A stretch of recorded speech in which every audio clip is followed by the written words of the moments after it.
Jamie Johnson has just moved into a new house. She and her husband were able to buy it after years of renting, thanks to help from family.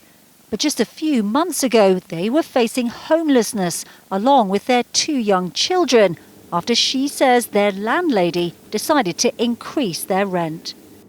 February 22, we got an email from her saying your rent will be increasing by £200 effective immediately. So just pay or get out with 2 months' notice. It was just like a massive punch in the stomach or a slap across the face. You know, it was just like, I read it, I was stunned. I was really stunned.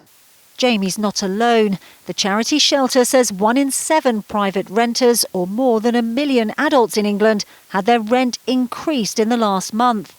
1 in 3 are now spending at least half of their household income on rent.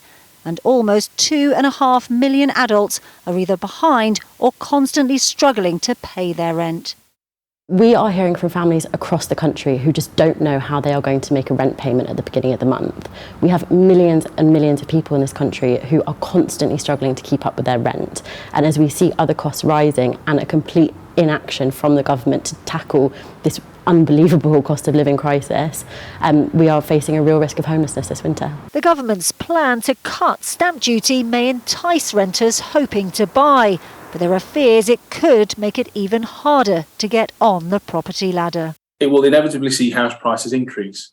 And that, whilst it feels good, it's not beneficial for anyone other than because all that happens is you borrow more. You know, a house is worth a house, right?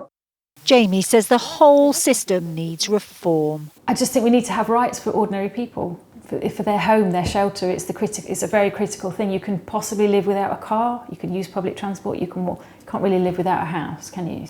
Jamie is now grateful to have her own home, but says more must be done to help renters who feel they're being left behind. Leyla Hayes, 5 News.